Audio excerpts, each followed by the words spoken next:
Video உங்களுடைய education பர்பஸ்க்காக மட்டும்தான். இன்வெஸ்ட்மெண்ட் அட்வைஸ் ஆகவோ ரெக்கமெண்டேஷனாவோ எடுத்துக்க வேண்டாம். உங்களுடைய ஓன் ரிசர்ச் மூலமா மட்டுமே நீங்க என்ன பண்ணணும், உங்களுடைய இன்வெஸ்ட்மெண்ட் டெசிஷன்ஸை எடுக்கணும். சரிங்களா? மக்கள் அனைவருக்கும் வணக்கம். இன்னைக்கு நம்ம பைசா மாஸ்டர் தமிழ்ல பார்க்க போறது இந்த கேபிள் சம்பந்தமான ஒரு கம்பெனி கேஇஐ இண்டஸ்ட்ரீஸ், அதாவது KEI wires and cable. Correct. So உங்களுடைய போர்ட்ஃபோலியோவில் நீங்கள் நிறைய கம்பெனிஸ் வச்சிருப்பீங்க. அந்த நிறைய கம்பெனிஸில் என்ன பண்ணியிருப்பீங்க, ஒரு செக்டர் அலோகேட் பண்ணியிருப்பீங்க. நான் ஏற்கனவே சொல்லியிருக்கேன், ஃபினான்ஸில் எவ்வளோ வச்சிருக்கணும், இதுக்கு எவ்வளோ வச்சிருக்கணும் அப்படின்னு ஆர்டராக செஞ்சு கொடுத்துருக்கேன். அதே மாதிரி இந்த அதர் செக்டார்ஸில் பார்த்தீங்கன்னா இந்த கேபிட்டல் கூட்ஸ்ன்னு சொல்லக்கூடியதெல்லாம் வரும். கேபிட்டல் கூட்ஸ்னா என்ன? இந்த கன்ஸ்ட்ரக்ஷன் அண்ட் இன்ஃப்ராஸ்ட்ரக்சருக்கு தேவையான ரா மெட்டீரியல் சப்ளை பண்ணுறாங்க இல்லையா, இந்த மாதிரியான விஷயங்கள் எல்லாம் எதில் வரும்னு கேட்டிங்கன்னா கேபிட்டல் கூட்ஸில் வரும். இந்த கேபிட்டல் கூட்ஸ் உங்களுடைய அதர் செக்மெண்ட்டை தான் வரணும், ஆஸ் வி டிஸ்கஸ்.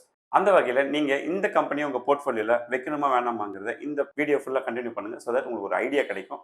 நான் லாஸ்ட்டாக ஒரு வீடியோ போட்டிருந்தேன், என்னுடைய போர்ட்ஃபோலியோ 2026-27 என்னென்ன செக்டாரில் எத்தனை பர்சன்டேஜ் நான் அலோகேட் பண்ண விரும்புகிறேன் அப்படிங்கிறது. ஸோ பார்க்காதவங்க கண்டிப்பாக போய் பாருங்கள், அது உங்களுக்கு ரொம்ப யூஸ்ஃபுல்லாக இருக்கும். நம்ம இப்போ கேஇஐ இண்டஸ்ட்ரீஸை பத்தி பார்ப்போம். அதை பார்க்கறதுக்கு முன்னாடி ஸ்க்ரீனில் உங்களுக்கு ஆல் டைம் சார்ட் வைக்கிறேன். இது 4979 இன்னைக்கு ஷேர் ப்ரைஸ். சரிங்களா? இப்போ லாஸ்ட் 5 இயர் நாங்கள் சார்ட் உங்களுக்கு ஸ்க்ரீனில் வைக்கிறேன் பாருங்க. இது கிட்டத்தட்ட உங்களுக்கு 9 டைம்ஸ் ரிட்டர்ன்ஸ் கொடுத்துருக்கு. அதாவது 500 ரூபாய்க்கு இருந்த ஒரு ஷேர் ப்ரைஸ் 5000 ரூபாய் வரைக்கும் வளர்ந்துருக்கு விதின் லாஸ்ட் 5 இயர்ஸ்ல. அது காரணம் என்னங்கிறதுல நம்ம பின்னாடி பார்ப்போம். பட் ஸ்டில் நீங்க என்ன பார்க்கணும்னா, இது எத்தனை மடங்கு வளர்ச்சி, இதுல பி என்ன, இது கரெக்டான அடிக்குவேட்டான பி தானாங்கிறதுல நீங்க பார்த்து வச்சுக்கணும். இப்போ நம்ம லாஸ்ட் 3 இயர் செக் பண்ணி பார்த்தீங்கன்னா உங்களுக்கு கிட்டத்தட்ட 200% growth கொடுத்துருக்கு. அதாவது 192%. அடுத்து நம்ம 1 இயர் வச்சு பாருங்க, அதுலயுமே உங்களுக்கு கிட்டத்தட்ட 50% growth. ஸோ எந்த கம்பெனி எப்படி நமக்கு ப்ராஃபிட் கொடுக்கும், மேட்சிக்ஸ் பண்ணும் அப்படின்னு நமக்கு தெரியாது. அப்போ நாம எப்பவுமே சொல்றது தான், கான்சென்ட்ரேட்டடா ஒரு 10 கம்பெனி 15 கம்பெனில போய் மாட்டிக்காதீங்க. குறைஞ்சது 30 company in and around maintain பண்ணுங்கன்னு ஏன் சொல்றோம்னா, இப்போ நமக்கு சில வாய்ப்புகள் எல்லாம் இதெல்லாம் உருவாக்கி தரும் அப்படிங்கிறது. ஸோ இந்த கேஸில் நம்ம இந்த கம்பெனி நம்மளோட போர்ட்ஃபோலியோவில் சேர்க்கணும் அப்படின்னு பார்க்கறதுக்கு முன்னாடி முழு ஃபண்டமெண்டல்ஸ் பார்த்துட்டு அதுக்கப்புறமா முடிவுகள் எடுங்கன்னு சொல்லுவாங்க. ஸோ இதில் உங்களுக்கு ப்ளஸ் அண்ட் மைனஸ் இருக்கு இல்லையா. ஸோ இதில் ஆப்பர்ச்சுனிட்டிஸ்ன்னு கவனிச்சோம்னா, growing demand in cable wire. So ஈஸியாக நீங்கள் புரிஞ்சுக்கணும்னா, இந்த செக்டாருக்கு இந்த கம்பெனிக்கு என்னென்ன பெனிஃபிட்லாம் இருக்குன்னு பார்த்தீங்கன்னா, த்ரூ அவுட் இன்னைக்கு இன்ஃப்ராஸ்ட்ரக்சர் சரி, கன்ஸ்ட்ரக்ஷன் சரி, இந்தியா மாதிரியான இடத்துலையும் சரி, பல இடங்கள்லையும் சரி, கண்டினியூஸாக உங்களுக்கு இம்ப்ரூவ்மெண்ட் இருக்குது. அப்போ அந்த கண்டினியூஸ் இம்ப்ரூவ்மெண்ட் என்ன ஆகும் இவங்களுக்கு? அது ஒரு ஆப்பர்ச்சுனிட்டி கிரியேட் பண்ணி கொடுத்துட்டே இருக்கும் சேல்ஸ் விஷயத்தில். அடுத்தது இவங்களோட ஃபினான்ஷியல் பார்த்தீங்கன்னா, இது மற்ற கம்பெனியோட கம்பேர் பண்ணும்போது இது உண்மையிலேயே ஸ்ட்ராங்கான ஃபினான்ஷியல்ஸ் வச்சிருக்காங்க. அது மட்டும் இல்லாமல் இவங்க எக்ஸ்போர்ட்ஸ் ரிலேட்டட் இன்னைக்கு வேர்ல்டு வைடு எக்ஸ்போர்ட்ஸ்க்கு இவங்க பிளான் பண்ணி நிறைய பிஸ்னஸ் பண்ணிட்டும் இருக்காங்க, இன்னுமே எக்ஸ்பேண்ட் பண்ணுறதுக்கான பிளான்ல இருக்காங்க. இதெல்லாம் நமக்கு ஃபியூச்சரில் ஒரு பெரிய வாய்ப்பாக அமையுங்கிறது இதோடைய பாசிட்டிவ்ஸ். அடுத்தது இதில் நம்ம இருக்கக்கூடிய நெகட்டிவ்ஸ் அதையும் பார்த்துருந்தோம் இல்லையா. இதில் என்ன நெகட்டிவ்ஸ் இருக்குன்னு பார்த்தீங்கன்னா, இதோடைய ப்ரைஸ். இன்னைக்கு காப்பரோட ரேட் பார்த்தீங்கன்னா உங்களுக்கு கொஞ்சம் கூட குறைய இருக்கு இல்லையா. அப்போ திடீர்னு ஏறும்போது இவங்களோட மார்ஜின் அஃபெக்ட் ஆகுமோ அப்படின்ற ஒரு ஆப்ஷன் இருக்கு. பட் ஸ்டில் ப்ரைஸை பொறுத்த வரைக்கும் இவங்க சேல் பண்ணும்போது காப்பருக்கு ஏற்ற மாதிரி எம்ஆர்பியுமே மாறிக்கோங்கிறதுனால நம்ம இதை பயப்பட தேவையில்லை. அடுத்தது ஹை காம்படிஷன். ஃபினாலக்ஸ் மாதிரி பெரிய பெரிய கம்பெனிங்கெல்லாம் இவங்களோட என்ன பண்ணுவாங்கன்னா, கண்டினியூஸாக போட்டி போட்டுகிட்டே இருப்பாங்க. அப்போ இவங்களால என்ன பண்ண முடியாதுன்னா, பெஸ்ட் ப்ரைஸில் கொடுக்க முடியாமல் கூட போகலாம். இன்னைக்கு வரைக்கும் ஓரளவுக்கு நல்ல சேல்ஸை காட்டியிருக்காங்கன்னா அதையும் நம்ம கவலைப்பட தேவையில்லை. அடுத்தது டிபெண்ட். எப்பவுமே இவங்களுக்கு என்ன பிரச்சனைனா, இவங்க தனிப்பட்ட முறையில் வளர முடியாது. எப்பவுமே இந்த கன்ஸ்ட்ரக்ஷன் செக்டார் இருக்கு இல்லையா, அதுவோ இல்லைன்னா இன்ஃப்ராஸ்ட்ரக்சர் செக்டாரோ க்ரோ ஆகும்பொழுது அதோடைய பேரலாக தான் இது ரன் ஆக முடியுமே தவிர, க்ரோ ஆக முடியுமே தவிர. பட் இது டிபெண்டன்சி இருக்குங்கிறது மட்டும் ஞாபகம் வச்சுக்கோங்க. பட் பயப்பட வேண்டிய அவசியம் இல்லைங்கிறது பாயிண்ட். இப்போ நம்ம இவங்களோட என்ன பண்ணலாம்னா, பிஇ கவனிச்சிங்கன்னா 54 இருக்கு. இவங்களோட காலத்துக்கால இவங்க போன எதிரான காட்டுறவங்களுக்கு இப்போதைக்கு 54 இருக்கு.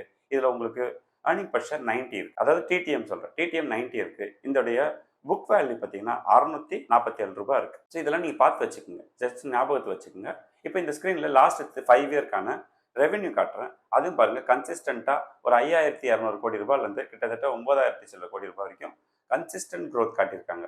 இந்த மாதிரி கன்சிஸ்டண்டான க்ரோத் உங்களுக்கு இருக்குனாலே நீங்கள் தாராளமாக என்ன பண்ணலாம், உங்கள் கன்சிடரேஷன் லிஸ்ட்டில் எடுக்கலாம், தப்பு கிடையாது. பட் நமக்கு என்ன தேவை, அடிக்குவேட் ஏர்னிங் பர் ஷேர் உங்களுக்கு 2 டைம்ஸ்க்கு மேலே இருக்கணும்னு சொல்லியிருக்கேன். அந்த வகையிலையும் பார்த்தீங்கன்னா 270 இவங்களுடைய நெட் ப்ராஃபிட் இருக்குது. இந்த 270லேருந்து கிட்டத்தட்ட 680 வரைக்கும் இவங்களுடைய நெட் ப்ராஃபிட் க்ரோ ஆயிருக்கு.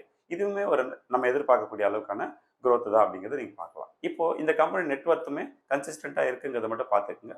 அடுத்தது ப்ரமோட்டர் லெவலில் உங்களுக்கு யார் எவ்வளோ வச்சிருக்காங்கன்னு பார்க்கணும். ஏன்னா ரீட்டைல் செக்மெண்ட்டில் ஓவராக இருந்ததுன்னா வாலட்டிலிட்டி அதிகமாக இருக்கும்னு நான் சொல்லியிருக்கேன் இல்லையா. அந்த வகையில் உங்களுக்கு ரீட்டைல் செக்மெண்ட்டில் பார்த்தீங்கன்னா 12.24 இருக்குது. இந்த 12.24 அப்படிங்கிறது, ஸோ இதில் ஹை ரிஸ்க்கும் கிடையாது, லோ ரிஸ்க்கும் கிடையாது, மீடியம் வாலட்டிலிட்டி கண்டிப்பாக இருக்கும். பட் பயப்பட வேண்டிய அவசியம் இல்லை. வாலட்டிலிட்டி இருக்கவங்க தெரியணும் இல்லையா நமக்கு.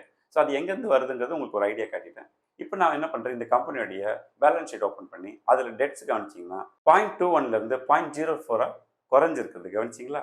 ஸோ இதெல்லாம் தான் ஒரு கம்பெனியுடைய வளர்ச்சியை நோக்கி நகர்றதுக்கான வாய்ப்புகள். Last 5 year earning per share எடுத்து பார்த்தீங்கன்னா உங்களுக்கு ரூ. 28 இருக்கு.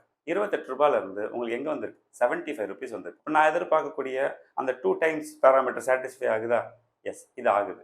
இதெல்லாம் தான் ரீசன் நாம ஏன் இதை வந்து கன்சிடர் பண்றதுக்கு யோசிக்கிறோம் அப்படின்னு சொல்லிட்டு. எந்த ஒரு கம்பெனியுடைய ஷேர் பிரைஸும் ஃபியூச்சர் ஷேர் பிரைஸ் கண்டுபிடிக்கணும் நம்ம என்ன பண்ணோம்? இந்த லாஸ்ட் 5 இயர்க்கான ஏர்னிங் பர் ஷேர் எடுத்து ஒரு எக்ஸல்ல போட்டு நம்ம எப்பவுமே பண்ற எக்ஸசைஸை ரெகுலராக பண்ணி பார்ப்போம். ஸோ தட் ஒரு ஐடியா கிடைக்கும். இப்போ நான் என்ன பண்ணுறேன்? எக்ஸல்ல கன்வெர்ட் பண்ணிக்கிறேன். இப்போ நான் டிராக் பண்ணேன்னா இது எவ்வளோ வருது? 162 எக்ஸாக்ட்லி. அதாவது 2030க்கு இவங்க ஏர்னிங் பர் ஷேர் மேபி ₹162 வரதுக்கு வாய்ப்பு இருக்கு இல்லையா? இதுதான் வரும்னு நான் சொல்லலை, இது வரதுக்கு வாய்ப்பு இருக்கு. மேபி வரலாம், வராமலும் போகலாம். கிட்டத்தட்ட ஒரு கால்குலேஷன் இருந்தால் தான் நம்ம வாங்கணும்னு நான் சொல்லியிருக்கேன். எதுவுமே தெரியாமல் யாரோ சொல்கிறாங்க, இவங்க சொல்கிறாங்க, அதுக்காக நான் வாங்கினேன், பட் எங்கே போகும் தெரியலங்கிறத விட இந்த மாதிரி நம்ம தெரிஞ்சுக்கிட்டு இது இவ்வளோ தான் ஆகும், இப்படி தான் போகும், அப்படி புரிஞ்சுக்கிட்டு வாங்குங்கன்னு சொல்ல விஷயம் தான் நான் சொல்ல வந்தேன். ஸோ 162 நம்ம என்ன பண்ணணும்னா இப்போ கால்குலேட் பண்ணி பார்க்கணும் எங்களோட பாஸ்ட் பியோட இல்லையா? ஸோ பாஸ்ட் 10 இயர்க்கான பி நான் உங்களுக்கு ஸ்க்ரீனில் வைக்கிறேன் பாருங்க. கிட்டத்தட்ட 33லேருந்து 75 வரைக்கும் உங்கள் பி வந்து ஆசிலேட் ஆயிருக்கு. பட் எங்க ஆவரேஜ் வருதுன்னு பார்த்தீங்கன்னா ஒரு 48-50க்குள்ள இவங்களுடைய ஆவரேஜ் பி வருது அப்படின்னு நம்ம பார்க்குறோம். இந்த company current P 54, industry P எவ்வளோ? 44. ஸோ இதுக்கு கிட்ட தான் இப்போ இருக்குன்னு நம்ம அங்கேருந்தே ஆரம்பிக்கலாம். Okay right. இப்போ நான் உங்களுக்கு கால்குலேட் பண்ணி காட்டுறேன். 47 அப்படிங்கிற பி நான் ஒரு ஆவரேஜாக வச்சுக்கிறேன். லோ சைடில் 47. ஒருவேளை இந்த கம்பெனி 4960 இன்னைக்கு கரண்ட் மார்க்கெட் ப்ரைஸ் இருந்து ஃபியூச்சரில் 47 இருந்து இந்த 162 ப்ரைஸ் அச்சீவ் பண்ணாங்கன்னா உங்களுக்கு கிட்டத்தட்ட எவ்வளோ பர்சன்டேஜ் வரும்? 9.94%, அதாவது 10%க்கு அரௌண்ட்.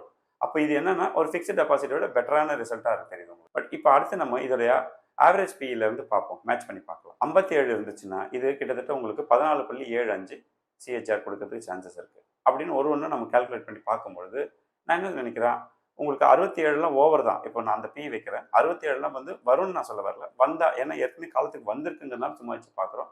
அதில் பார்த்தீங்கன்னா உங்களுக்கு கிட்டத்தட்ட 19% வரைக்கும் சிஹெச்ஆர் வருது. ஒருவேளை இப்போ 77ஆகவே இருந்தாலும் ஹையஸ்ட்டும் பார்த்தீங்கன்னா உங்களுக்கு 77 வந்தாலுமே கூட உங்களுக்கு என்ன வருது? 22.68. இதெல்லாம் ஜஸ்ட் பார்த்துக்குங்க. ஆனால் இவங்களோட ஆவரேஜ் என்ன சொன்னேன்? 48லேருந்து 55. இதுதான் அவங்களுடைய ஆவரேஜ். இதுக்குள்ளே தான் அது வந்து ஃபாலோ ஆகும். அப்படின்னா நாம் என்ன பண்ணி பார்க்கலாம்?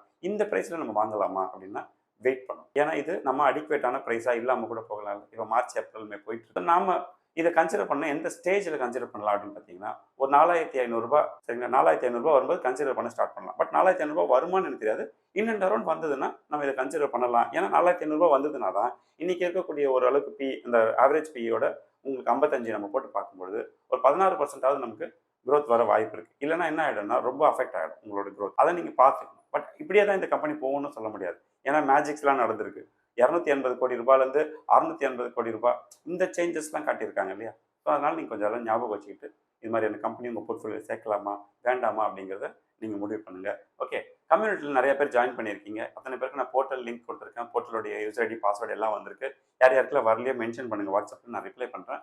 ப்ளஸ் கம்யூனிட்டியில் ஃபர்தராக ஜாயின் பண்ண விரும்புகிறவங்க லிங்க் டிஸ்கிரிப்ஷனில் இருக்குது, வீடியோ ஒன்று இருக்கும் பாருங்கள். பிடிச்சிருந்தா ஜாயின் பண்ணிக்கோங்க சரியா? ஸோ நான் எப்பவுமே சொல்கிறது தான், ஃப்ரெண்ட்ஸ் அண்ட் ஃபேமிலிக்கு காசு பணம் கொடுத்து உதவி செய்கிறத விட என்ன பண்ணலாம்? இந்த மாதிரி நல்ல இன்வெஸ்ட்மெண்ட்ஸ் ஐடியாஸ் கொடுங்க. அவங்க லைஃப்பில் பெட்டராக வருவாங்க இல்லையா? அடுத்த ஒரு இன்ட்ரெஸ்டிங்கான வீடியோ சந்திப்போம். நன்றி, வணக்கம்.